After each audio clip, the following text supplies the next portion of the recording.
Hello students, तो कैसे हैं आप सब। आई होप आप सब अच्छे होंगे।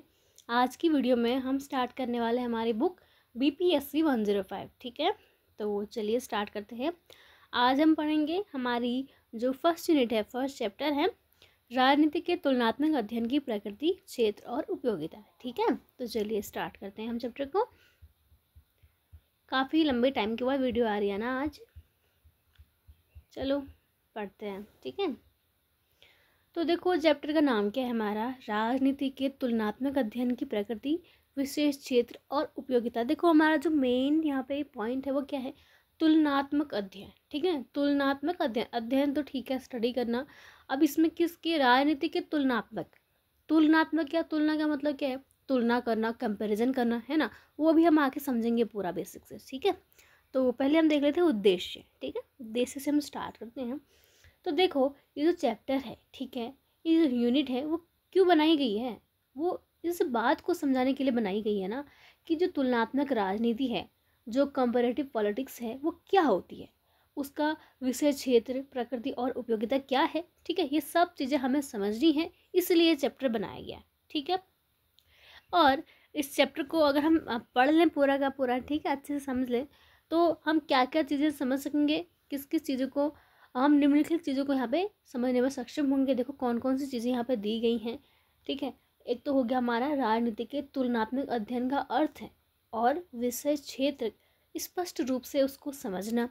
ठीक है, और हमारा तुलनात्मक राजनीति की प्रमुख अवधारणाओं को परिभाषित करना और उसका वर्णन करना। ठीक है, और राजनीति के तुलनात्मक अध्ययन के उद्देश्य बताना, इस अध्ययन के महत्व, लाभ और प्रासंगिकता को समझाना। ठीक है, ये सारी चीज़ें, और इस विषय के ऐतिहासिक विकास को, हिस्टोरिकल बैकग्राउंड को वर्णन करना, और इस अध्ययन में जो प्रयुक्त कुछ प्रमुख अवधारणाएं हैं और जो पद्धतियां हैं उनकी पहचान करना, उनकी व्याख्या करना। ठीक है, तो देखो स्टार्ट करते हैं। देखो सबसे पहले ना ये देखो तुम लोग, ठीक है, नाम क्या है इसमें चैप्टर का, तुलनात्मक राजनीति। ठीक है, देखो तुलनात्मक, अब देखो तुलना करने की जो प्रक्रिया का महत्व अगर हम बात करें, देखो तुलना करना, हम क्या होते हैं, हम अपने डेली लाइफ में ना अक्सर दूसरों से तुलना करते रहते हैं या फिर सुनते हैं, बहुत लोग तुलना करते हैं, कंपैरिजन करते हैं, जैसे कि कौन क्या सोचता है, कैसे जीता है, ठीक है, कैसे क्या करता है। अब ये सब हम तुलना करते हैं। ठीक है,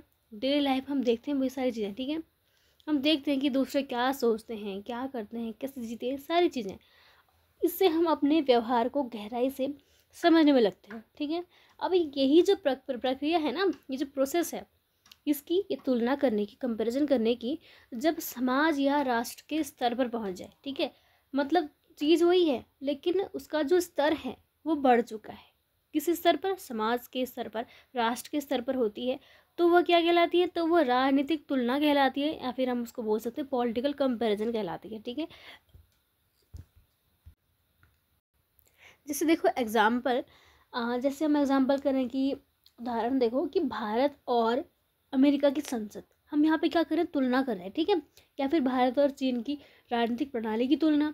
ठीक है, यानी कि तुलनात्मक राजनीति का अर्थ क्या हुआ कि विभिन्न देशों की राजनीतिक प्रणालियों, संस्थाओं, प्रक्रियाओं और व्यवहारों की आपस में तुलना करना। ठीक है, ये सारी चीज़ें यहाँ पे आएंगी। ठीक है, नॉट ओनली वन। ठीक है, और इसका उद्देश्य क्या होगा, इसका जो मुख्य उद्देश्य होगा ना, वो यह जानना होगा कि दुनिया के अलग अलग देश और समाज समान या भिन्न परिस्थितियों में वो राजनीतिक समस्याओं का समाधान कैसे करते हैं। ठीक है, अलग अलग सिचुएशंस में, ठीक है, कैसे परिस्थितियों का वो सामना करते हैं, कैसे समस्याओं का समाधान करते हैं। ठीक है, ये सारी चीज़ें यहाँ पे आएंगी। ठीक है, अब देखो जो तुलनात्मक राजनीति की अगर हम विशेषता देखें, ठीक है, विशेषता देखो कि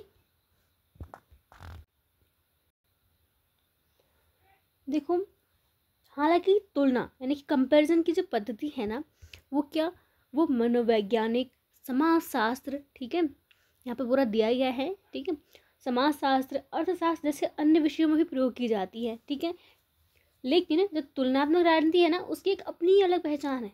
अब अपनी अलग पहचान क्यों है, क्योंकि इसकी जो विषय वस्तु है, ठीक है, इसकी जो विषय वस्तु है, सब्जेक्ट मैटर है, इसमें आता है, ठीक है, राजनीतिक घटनाएं आएंगी, इसमें इसमें संस्थाएं और प्रक्रिया हैं, इसकी शब्दावली है इसमें, ठीक है, टर्मिनोलॉजी का इसमें यूज़ हो रहा है, राजनीति से जुड़ी होती है ये टर्मिनोलॉजी, जैसे कि राज्य, शक्ति, शासन, लोकतंत्र, नीति निर्माण आदि, ठीक है। और थर्ड पॉइंट है यहाँ पे देखो कौन कौन सा, अभी हमने बात करी तो विषय वस्तु होगी, ठीक है। दूसरा हमारा शब्दावली होगी।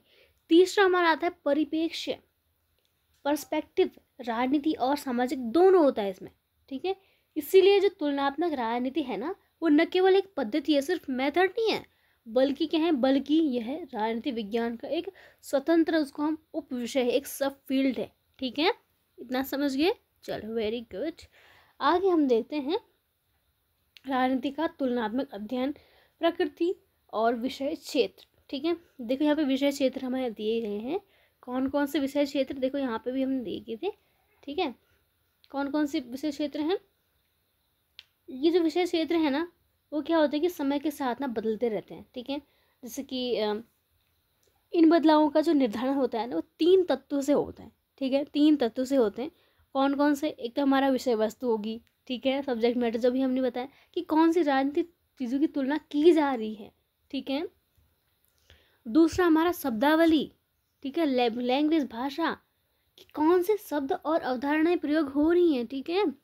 और थर्ड हमारा परिप्रेक्ष्य, कि पर्सपेक्टिव क्या है, कि जो हम अध्ययन करें, जो स्टडी करें, उसका दृष्टिकोण क्या है, क्या वो ऐतिहासिक है, समाजशास्त्री है, या फिर आर्थिक है, ठीक है, बेस उसका जो होगा, ठीक है, ठीक है, समझ रहे हो ना। ऐतिहासिक दृष्टि से परिवर्तन, देखो कि राजनीति के तुलनात्मक अध्ययन में ना समय समय पर क्या हो रहा है कि बड़े परिवर्तन आए, ठीक है। अब इन परिवर्तनों को समझने के लिए हमने देखा होगा, ठीक है, देखना होगा मैं कि किस ऐतिहासिक काल में वो अध्ययन हो रहा है, ठीक है, कौन से उपकरण, कौन से टूल्स और कॉन्सेप्ट्स वहाँ पे प्रयोग हो रहे हैं, और जो अध्ययन है उसका उद्देश्य और दृष्टिकोण क्या है, ठीक है। चलो ठीक है, अब हम अच्छे से पूरा समझते हैं ये जो टॉपिक है हमारा, राजनीति का तुलनात्मक अध्ययन, प्रकृति और विषय क्षेत्र, ठीक है। अब तुलनात्मक अध्ययन हम कह रहे हैं ना, तुलनात्मक अध्ययन की कंपैरेटिव स्टडी, ठीक है। इसका अर्थ क्या है, अभी हमने पढ़ा कि 2 या उससे अधिक देशों की जो राजनीतिक व्यवस्थाएं हैं, संस्थाएं हैं और प्रक्रिया हैं, उनकी तुलना करना, ठीक है, ताकि हम क्या समझ सकें, ताकि हम समझ सकें कि उसमें क्या समानताएं हैं और क्या भिन्नताएं हैं, डिफरेंसेस क्या हैं और सिमिलरिटीज़ क्या हैं। अब जो तुलनात्मक राजनीति है ना, वो भी ऐसी ही तुलना करती है, लेकिन क्या है, इसमें एक विशिष्ट दृष्टिकोण है, स्पेसिफिक पर्सपेक्टिव होता है इसमें, जो कि इसे अन्य विषयों जैसे समाजशास्त्र, अर्थशास्त्र, इनकी तुलना से अलग बनाता है। इसमें क्या है, एक विशिष्ट दृष्टिकोण है इसमें, ठीक है। जो विशिष्टता की हमें अभी हमने पढ़ा, विषय वस्तु, भाषा, शब्दावली, ठीक है, यही सब चीज़ें जो होती है इसको अलग बनाती हैं, ठीक है। जो सिर्फ ये 3 तत्व हैं ना हमारे, जैसे कि विषय वस्तु हो गया, इसमें राजनीति से जुड़ी संस्थाएं आएंगी, सरकार, संविधान, दल, चुनाव, आंदोलन, और जो हमारी शब्दावली, भाषा आएंगी, उसमें हमारे राजनीतिक शब्द आएंगे, ठीक है। 3 तत्व हमारे हो गए, लोकतंत्र, शासन, नीति, और जो हमारा परिप्रेक्ष्य आएगा, ठीक है, उसमें राजनीतिक और सामाजिक दृष्टि से चीज़ों को देखना, ये सब हम समझेंगे, ठीक है। ये 3 तत्व हमने देखे, लेकिन सिर्फ इन 3 तत्वों से हम तुलनात्मक राजनीति को राजनीतिक विज्ञान से अलग नहीं कर सकते, ठीक है, क्योंकि दोनों ही क्या है, दोनों ही लोकतंत्र, संविधान, राजनीतिक दल, आंदोलन जैसे चीज़ों का अध्ययन करते हैं, दोनों स्टडी करते हैं दोनों चीज़ों पे, ठीक है। तो फिर डिफरेंस है कहाँ, तो फिर फ़र्क कहाँ है, मैं बताती हूँ आपको कि हमारा जो तुलनात्मक राजनीति है और जो हमारा राजनीतिक विज्ञान है, अगर दोनों में ये तीनों तत्व आते हैं तो आखिर डिफरेंस है कहाँ। देखो फ़र्क ये है ना कि जो तुलनात्मक राजनीति है ना, वो तुलनात्मक पद्धति, कंपैरेटिव मेथड का उपयोग करती है, ठीक है, यानी कि वह जानबूझकर तुलना के माध्यम से राजनीतिक प्रश्नों का उत्तर ढूंढती है। अब अगर उदाहरण देखो, उदाहरण के लिए अगर हम जानना चाहें कि भारत और अमेरिका दोनों में लोकतंत्र क्यों टिक पाए, ठीक है, हम जानना चाहें तो तुलनात्मक राजनीति ये देखेगी कि कौन से कारक वहाँ पे समान है, कौन से फैक्टर्स वहाँ पे समान है, कौन से अलग हैं, और इसमें कौन से परिणाम निकले, ठीक है। इसलिए जो तुलनात्मक राजनीति है ना, उसका असली मकसद क्या है, उसका असली मकसद है कि राजनीतिक परिघटनाओं को तुलना के माध्यम से समझना और उसको समझाना, ठीक है। यहाँ पे डिफरेंस है बस, और कुछ नहीं है, और सब चीज़ सब सिमिलर हैं ही, दोनों में लोकतंत्र है, संविधान है, राजनीतिक दल, आंदोलन, ऐसी चीज़ों का हम अध्ययन दोनों में करते हैं, ठीक है। तो इतना ही इसमें डिफरेंस है बस, ठीक है। चलो अब हम आगे देखते हैं तुलनाएं, संबंधों की पहचान, ठीक है। देखो मैं आपको मेक श्योर कर रही हूँ कि मैं आपको अच्छे से पढ़ा पाऊँ, कोई आपका डाउट ना रह जाए। फिर भी आपको कोई छोटा सा भी डाउट रहता है ना, तो आप सीधे कमेंट करिए, ठीक है, मैं आपका ज़रूर आपको सोल्यूशन बताऊँगी, ठीक है। फिर देखो तुलनाएं संबंधों की पहचान, ठीक है। अब देखो यहाँ पे गलतफहमी की यहाँ पे बात की जा रही है, ठीक है। यहाँ पे गलतफहमी, जैसे कई लोग सोचते हैं ना कि जो तुलनात्मक राजनीति का मतलब होता है कि दूसरे देशों की राजनीति का अध्ययन करना, जैसे कि एक अमेरिका अगर ब्राज़ील की राजनीति पढ़े, या फिर भारत अंग्रेज श्रीलंका की राजनीति पढ़े, मतलब कुछ लोग सोचते हैं, गलतफहमी है। लेकिन यार क्या है, ये बिल्कुल सही नहीं है, क्योंकि सिर्फ किसी दूसरे की देश की जानकारी जुटाना ये तुलना नहीं कहलाता, ठीक है। किसी दूसरे देश की हम जानकारी जुटा रहे हैं, इसको हम तुलना कैसे कर सकते हैं, ये तो बिल्कुल गलत है। वह तो क्या है, वो एक वर्णनात्मक अध्ययन है, एक डिस्क्रिप्टिव स्टडी है ना वो तो, ठीक है। सही अर्थ में अगर हम देखें तो तुलनात्मक राजनीति क्या होगी कि जब कोई विद्वान, ठीक है, दो या अधिक देशों की राजनीति का व्यवस्थित तुलना करें उनकी, ठीक है, ताकि वह यह पता लगा सके कि उन देशों के राजनीतिक तंत्रों में कौन कौन सी समानताएं हैं और भिन्नताएं हैं, और उनके बीच क्या क्या संबंध है, ठीक है।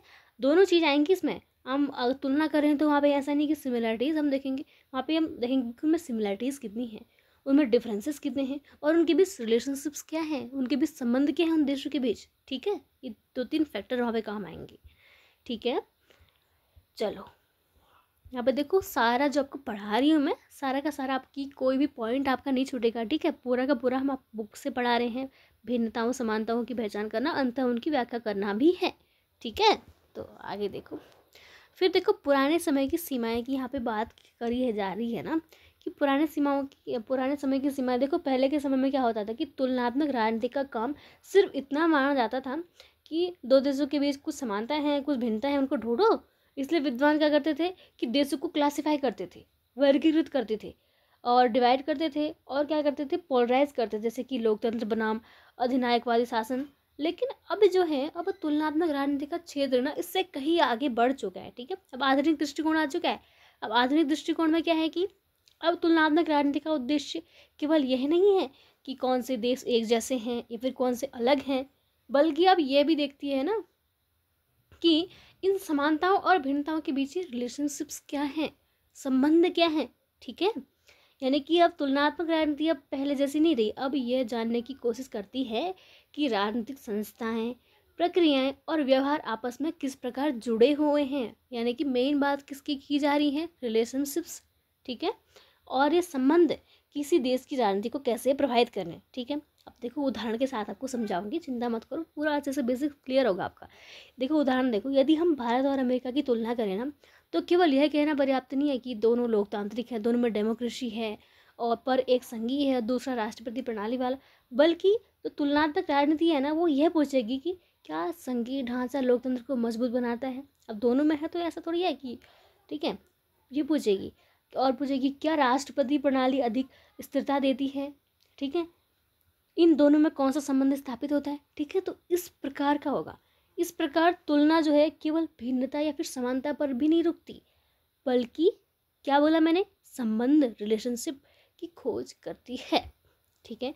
अब यहाँ पे लास्ट में देखो, मोहंती 1975, मोहंती का विचार यहाँ पे दिया गया है ना। भारतीय विद्वान थे मोहंती।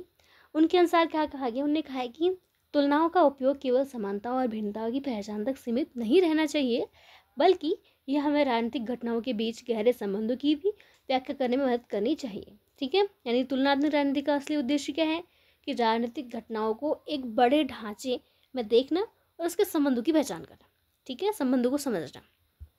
आगे देखो क्या है हमारा पॉइंट, तुलनात्मक राजनीति और तुलनात्मक सरकार, ठीक है। देखो अब देखो थोड़ा इसके बारे में देखो पहले राजनीति का तुलनात्मक अध्ययन तुलनात्मक सरकार के नाम से जाना जाता था, ठीक है। जो तुलनात्मक अध्ययन था ना राजनीति का, वो तुलनात्मक सरकार के नाम से जाना जाता पहले। लेकिन जैसे जैसे राजनीति का क्षेत्र बढ़ा, वैसे वैसे केवल सरकारों की तुलना करना ही पर्याप्त नहीं रहा, ठीक है। अब क्या हुआ, अब राजनीति जीवन के हर पहलू में, सरकारी हो चाहे गैर सरकारी, दोनों को समझना जरूरी हो गया, ठीक है। यही अंतर जो हमें बताएगा कि तुलनात्मक सरकार और तुलनात्मक राजनीति के बीच आता है, कैसे क्या होता है करके, ठीक है। अब देखो यहाँ पे रोनाल्ड चिकलर्ट, यहाँ पे नाम दिया क्या है देखो, ठीक है, अब उनने कहा है कि अक्सर यह भ्रम रहता है ना कि तुलनात्मक राजनीति का जो मतलब है वो सरकारों की तुलना करना है, लेकिन ये सही नहीं है। ठीक है, क्योंकि तुलनात्मक राजनीति जो है वो केवल सरकारों तक सीमित नहीं है, जो भी आपको बताया मैंने, बल्कि क्या है, ये सभी प्रकार की राजनीतिक गतिविधियों में है, चाहे वो गवर्नमेंटल हो, सरकारी हो, या फिर नॉन गवर्नमेंटल हो, गैर सरकारी हो, दोनों का अध्ययन करेगी। ठीक है, यानी कि कंपेरेटिव गवर्नमेंट केवल शासन प्रणालियों की तुलना करता है, बल्कि जो कंपेरेटिव पॉलिटिक्स है वो पूरी राजनीतिक प्रक्रिया का विश्लेषण करता है, सब कुछ आए। ठीक है, अब उदाहरण देखो, जैसे कि भारत और ब्रिटेन की संसद की अगर हम तुलना कर रहे हैं, ठीक है, तो वहाँ पे हम क्या अध्ययन किया जा रहा है, सरकार की संरचना और कामकाज पे अध्ययन करेंगे हम, और क्षेत्र क्या होगा वहाँ पे, तुलनात्मक सरकार। और दूसरा हम देखें, जिसकी हम भारत, ब्रिटेन और चीन की राजनीति में जनता की भागीदारी, दलों की भूमिका, इन सब चीज़ों की अगर बात करें तो वहाँ पे अध्ययन क्या किसका कर रहे हैं हम व्यापक राजनीतिक जीवन के अध्ययन कर रहे हैं। और क्षेत्र क्या है, वही तुलनात्मक राजनीति। यहाँ पे क्षेत्र पहले में तुलनात्मक सरकार था, दूसरे में तुलनात्मक राजनीति। ठीक है, तो इतना यहाँ पे डिफरेंस है। ठीक है, यानी कि तुलनात्मक सरकार क्या है, वो केवल शासन प्रणालियों की तुलना करेगा। ठीक है, तुलनात्मक सरकार क्या है, वो केवल शासन प्रणालियों की तुलना करता है, लेकिन तुलनात्मक राजनीति जो है वो पूरी राजनीतिक प्रक्रिया का विश्लेषण करेगा। उसमें राज्य, समाज, व्यक्ति, संस्था, दल, आंदोलन, ये सब कुछ उसमें शामिल है। ठीक है, चलो आगे देखते हैं। देखो, तुलनात्मक राजनीति का थोड़ा तो समझ आ गया ना। देखो और क्लियर करती हूँ आपको अच्छे से। देखो, तुलनात्मक राजनीति का क्षेत्र ना सर्वसमावेशी है। इसमें क्या क्या अध्ययन करेंगे हम, तुलनात्मक राजनीति की बात करेंगे। ठीक है, इसमें अध्ययन करेंगे हम राज्य और उसकी संस्थाएं क्या हैं, व्यक्ति और नागरिकों की भागीदारी, सामाजिक समूह और आंदोलन, राजनीतिक दल और हित समूह, ये सब चीज़ें, यानी कि जो कुछ भी राजनीतिक है वो तुलनात्मक राजनीति के दायरे में आता है। That's it. ठीक है, जो कुछ भी राजनीतिक है वो किस में आएगा, वह तुलनात्मक राजनीति के दायरे में आता है। ठीक है, अब इतिहास में इसका स्वरूप कैसे बदला भाई, देखो कैसे बदला, कैसे चेंज हुआ। ठीक है, प्रारंभिक काल, देखो पहले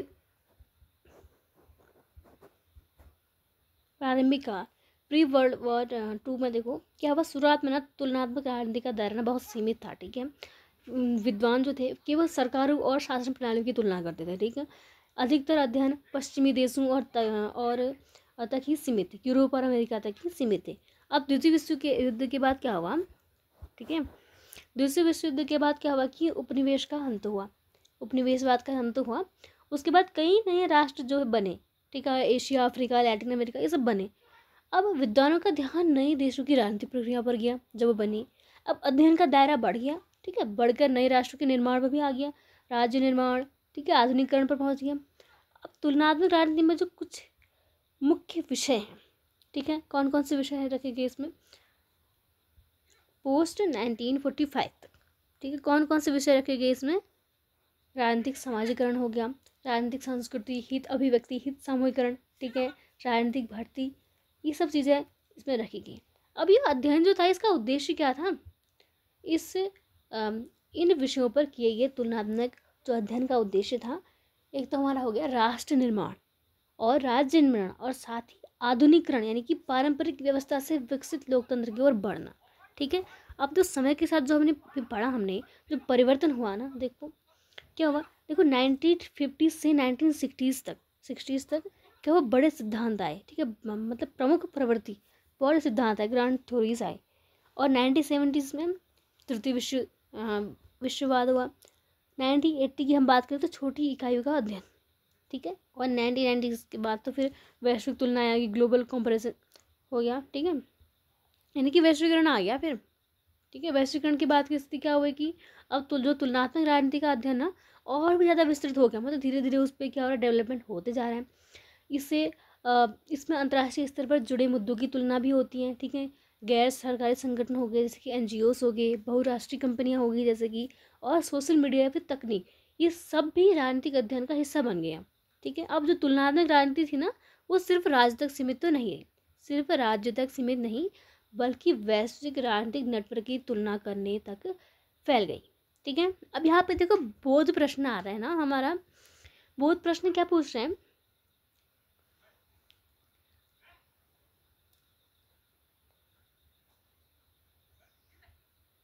कि तुलनात्मक सरकार किस प्रकार तुलनात्मक राजनीति से भिन्न है, जो अभी मैंने आपको इतना बताया, ठीक है। आई होप आपको थोड़ा समझ तो आ गया होगा। चलो फिर भी आंसर करते हैं। देखो, तुलनात्मक सरकार का अध्ययन ना क्या है, केवल सरकारी संरचनाओं और शासन प्रणालियों की तुलना तक ही सीमित रहता है, ठीक है। यानी कि जो सरकार वहाँ पे वर्ड आ गया ना, वो अपने काम तक सीमित है, ठीक है। अब राजनीति यानी कि राजनीति में क्या होगा, राजनीति से जुड़ा जहाँ भी जो काम होगा ना, पूरा दायरे में वो तुलनात्मक राजनीति आएगा। तो वो समझाते हैं फिर भी, ठीक है। तुलनात्मक सरकार का अध्ययन क्या होगा, केवल सरकारी संरचनाओं और शासन प्रणालियों की तुलना तक ही सीमित होता है, ठीक है। जबकि तुलनात्मक राजनीति का क्षेत्र क्या है, अधिक व्यापक है। इसमें सरकारी हो और गैर सरकारी सभी गतिविधियों का अध्ययन होगा। किसमें, तुलनात्मक राजनीति में।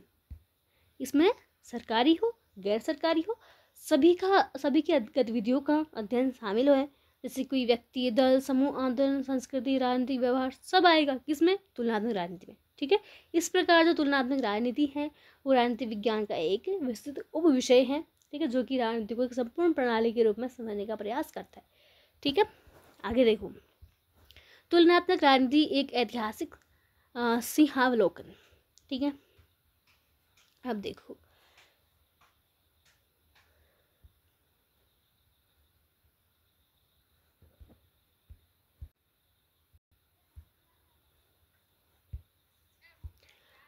इतना मैंने आपको बताया था ना कि तुलनात्मक जो राजनीति है उसका स्वरूप और विषय वस्तु समय के साथ बदलते रहे हैं, ठीक है। जैसे जैसे समाज और विचारधारा देश बदल गए, वैसे वैसे तुलनात्मक राजनीति के अध्ययन का तरीका भी बदलता गया, ठीक है। इतना मैंने आपको बताया अभी। अब देखो, अब जो विषय वस्तु है उसको प्रभावित करने वाले ना दो मुख्य यहाँ पे कारक हैं, दो मुख्य तत्व हैं, ठीक है। एक हम बोल सकते हैं भौगोलिक स्थान, ठीक है। भौगोलिक स्थान, यहाँ पे देखो सारा का सारा बुक से पढ़ा रही हूँ, काफ़ी अच्छे तरीके से पढ़ा रही हूँ, तो ध्यान से सुना करो पूरा लेक्चर को, ठीक है। एक तो हमारा हो गया भौगोलिक स्थान, यानी कि किन देशों या क्षेत्रों को अध्ययन का हिस्सा बनाया गया। ये क्या है, विषय वस्तु को प्रभावित करने वाले तत्व बता रही हूँ आपको। दूसरा हमारा हो गया सामाजिक यथार्थ और परिवर्तन। सामाजिक यथार्थ और परिवर्तन यानी समाज में चल रहे मुख्य विचार और बदलाव, जैसे क्या क्या क्या क्या आया, पूंजीवाद आया, समाजवाद आया, या फिर देशज विचारधारा आई, ठीक है।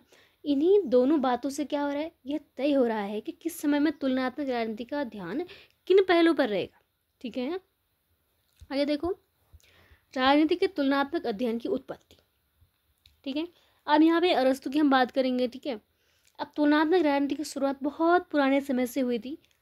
कब से, यहाँ पे अरस्तु थे, अरस्तु से ही यहाँ पे स्टार्टिंग हुई थी। अरस्तु तक पीछे जाते हुए हम यहाँ पे बात करेंगे। अब देखो, अरस्तु का योगदान क्या है। अरस्तु ने ना 150 राज्यों के संविधानों का अध्ययन करा है। किसने, अरस्तु ने। और उन्होंने इनका वर्गीकरण किया, क्लासिफिकेशन किया, जैसे कि लोकतंत्र, राजतंत्र, कुलीन तंत्र। किसने, अरस्तु ने। उन्होंने यह भी बताया कि कौन सी प्रणाली जो है, कौन सी शासन प्रणाली अच्छी है और कौन सी बुरी। उन्होंने न केवल वर्णन किया बल्कि मूल्यांकन भी करा, ठीक है। इसलिए जो उनका अध्ययन है वर्णनात्मक और मानकी दोनों था।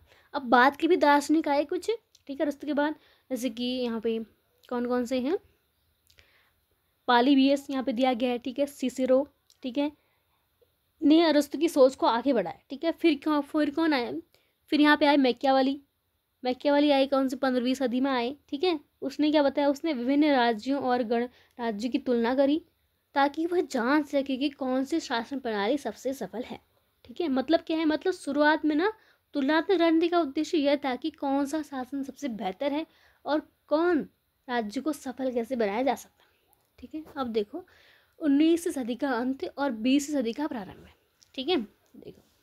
अब देखो, इस समय तक ना तुलनात्मक राजनीति मुख्य रूप से यूरोप तक सीमित थी, ठीक है।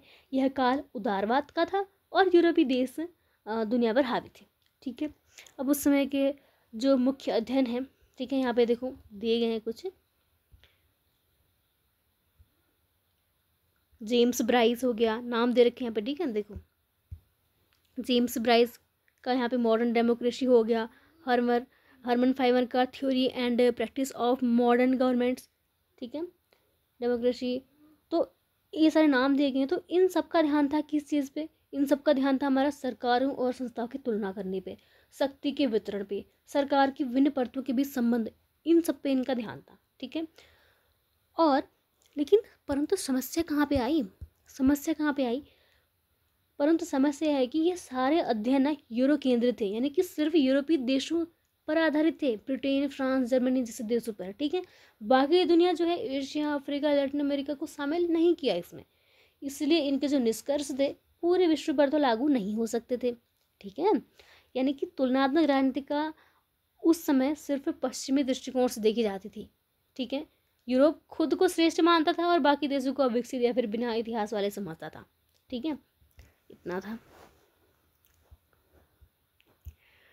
फिर हम देखो आगे हम देखते हैं द्वितीय विश्व युद्ध और उसके पश्चात क्या हुआ। उसके बाद ना बड़े बदलाव आए भाई, प्रमुख घटनाएं घटी, जैसे कि 1917 की रूसी बोल्शेविक क्रांति हुई, ठीक है। समाजवाद का उदय हुआ। फिर कब? 1917 में रूस में बोल्शेविक क्रांति ने विश्व में समाजवाद को उत्पीड़ितों की एक विचारधारा के रूप में पश्चिमी उदारवाद और पूंजीवाद के एक आलोचनात्मक विकल्प के रूप में उत्पन्न किया। किसका उत्पन्न हुआ यहाँ पे? हुआ समाजवाद का, ठीक है। अब द्वितीय विश्व जो था हमारा, उसके बाद क्या हुआ कि यूरोपीय देशों का साम्राज्य खत्म हुआ, ठीक है। अमेरिका नई शक्ति बनकर उभरा। दुनिया में क्या हुआ? दो गुटों में बढ़ गई दुनिया। तो हमारा पश्चिमी पूंजीवाद, इसको हम कैपिटलिज्म बोलते हैं, दूसरा हमारा पूर्वी समाजवाद, सोशलिज्म, ठीक है। दो गुटों में बढ़ गया, ठीक है। पश्चिमी पूंजीवाद, पूर्वी समाजवाद, ठीक है। पूरा एनसीईआरटी से पढ़ा रही हूँ, ध्यान से सुनो, मतलब सॉरी, पूरा आपकी इग्नू की बुक से पढ़ा रही हूँ, ठीक है।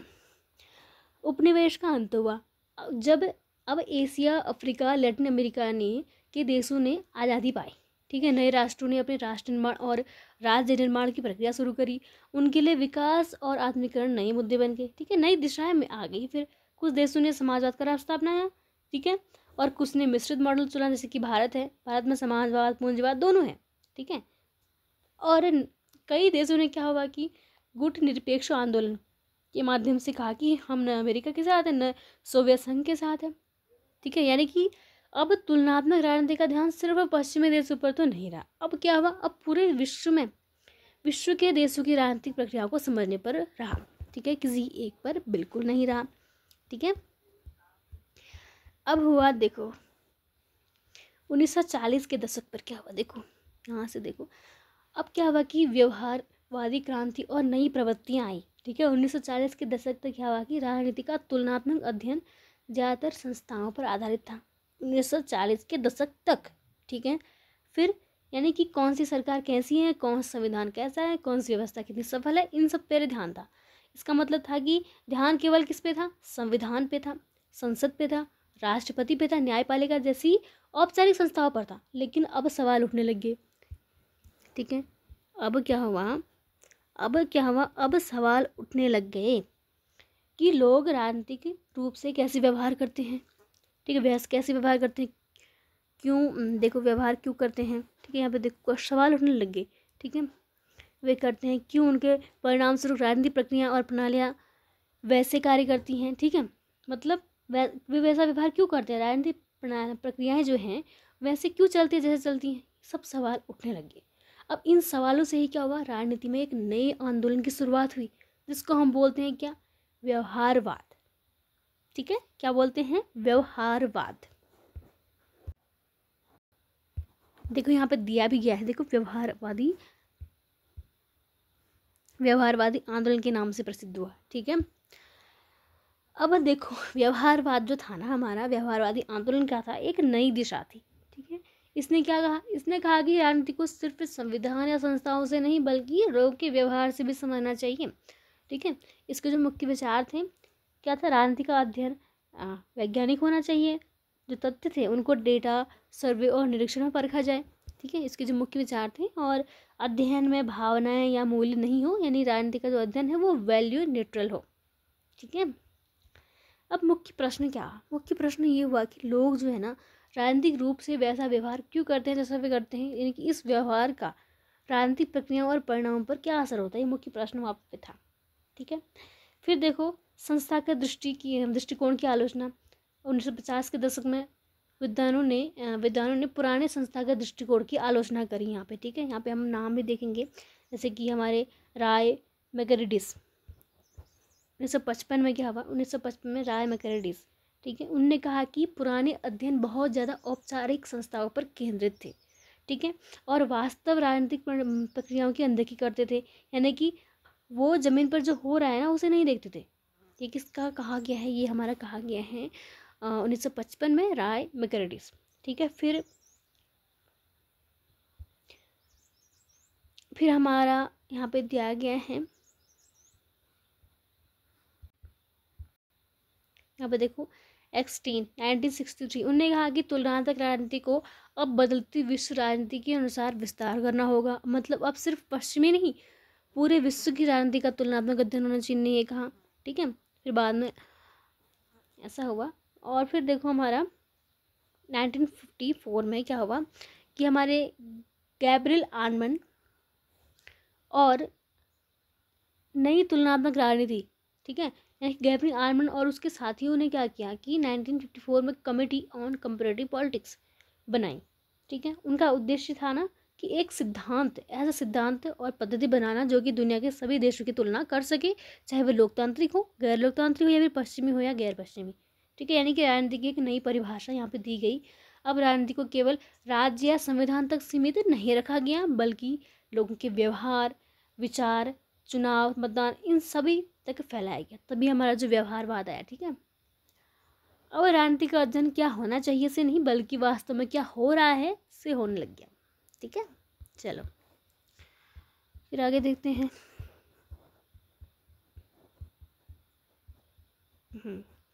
फिर देखो राजनीति प्रणाली, देखो जैसे जैसे कई नए राष्ट्र बने, ठीक है, आज़ाद हुए, वैसे वैसे विद्वानों को तुलना करने के लिए नए ढांचे चाहिए थे। अब इसलिए क्या हुआ, उभरा नया विचार। ठीक है, राजनीति की प्रणाली। इससे पहले राजनीति को क्या देखा जाता था, सिर्फ एक राज्य के रूप में देखा जाता।